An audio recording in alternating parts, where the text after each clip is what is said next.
Are you feeling more sensitive lately? Like your emotions are closer to the surface? Like your body's reacting to things it never used to? Sounds, people, energy, even food? Are you feeling heavier one moment and wildly expanded the next? Like you're on the edge of something, but you can't name it yet? If so, you're not broken. You're not too much. You're just waking up in a world that's shifting. We're not in the same energetic reality we were even a year ago. And those who came here to anchor light, the sensitive ones, the feelers, the deep souls, you're the first to feel it. The field is changing, the systems are unraveling, and your nervous system, it's catching every wave of that change. You're not imagining it, you're just tuned in. Some of you came here already feeling the shift. Others are just now realizing, wait, I'm not just here to survive, I'm here to remember. This isn't just personal, it's planetary. You're part of something much bigger, a wave of souls who came to help birth a new timeline. So, why is everything changing? Because we're not just experiencing personal stress. We're moving through a planetary shift in consciousness that has been prophesied, tracked, and remembered across civilizations for thousands of years. Let's talk about that. In ancient India, the Yuga cycles describe long arcs of time, golden ages of spiritual clarity, followed by darker periods of disconnection. According to some scholars and mystics, we are now moving out of Kali Yuga, the age of division, and into the Dwapara Yuga, a time of energy, awakening, and truth. Astrologically, we're transitioning into the age of Aquarius, an era of higher consciousness, collective awareness, and liberation from outdated systems. In sacred feminine traditions, this is the return of the divine feminine, not just women rising, but the rebalancing of intuition, emotion, collaboration, and heart-centered leadership. Geologically, even the Earth reflects it, with magnetic pole shifts, increased seismic activity, and solar flares affecting our nervous systems and consciousness. The Mayans, whose long count calendar ended in 2012, never predicted the end of the world. They pointed to the end of one great cycle and the beginning of another. In ancient Egypt, they aligned their temples and texts with celestial movements, encoding wisdom for the time when humanity would reawaken. And in more modern times, mystics, channelers, and spiritual teachers got him from Edgar Cayce to Dolores Cannon, Eckhart Tolle to Bashar, have all spoken about this exact shift, a global awakening, a thinning of the veil, a return to remembrance.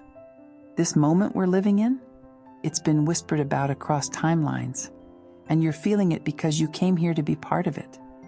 You might have heard it before. This is the most exciting time in human history. And maybe part of you rolled your eyes. Because let's be honest, from the outside it doesn't look exciting.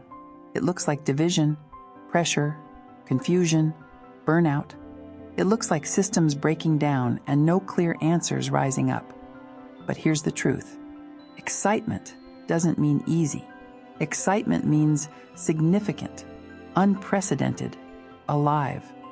And this shift, it's never happened like this before. We're not just waking up, we're waking up inside the density, while still in the body, while still surrounded by noise, while still processing ancestral pain, karmic cycles, and global chaos, and still remembering who we are, and that is not small. Not many souls dared to come here during this timeline. It's the most intense, most challenging moment in the collective story.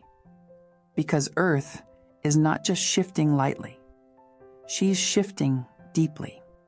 You chose to come here, to forget who you were, to live through the illusion, and to remember again from within it. That's not weakness. That's bravery. That's soul-level strategy. And even if you're tired, confused, or unsure, you're still here, still rising.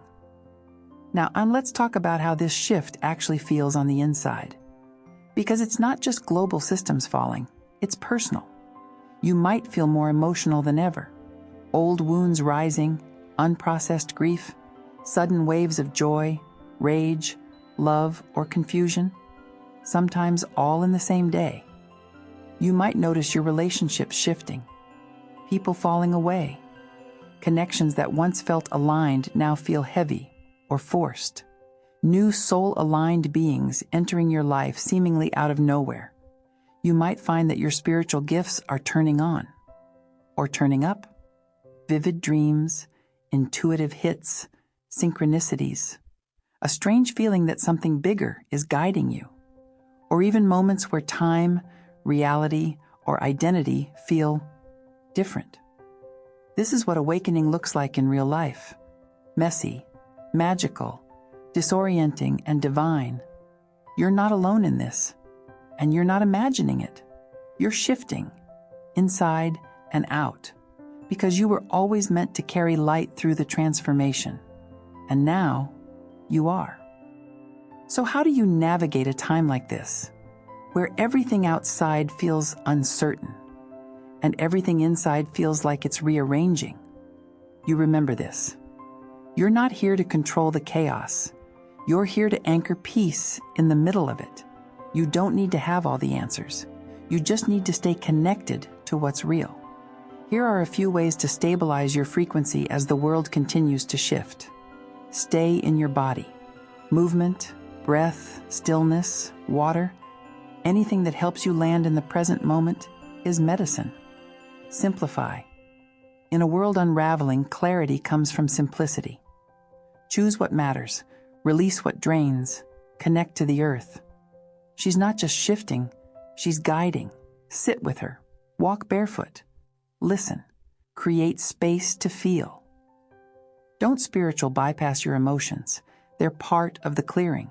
Trust your inner voice, even if it whispers, even if it contradicts the noise. Your soul is speaking. Let it lead. You didn't come to watch the world collapse. You came to help build the new one, not by force, but by frequency.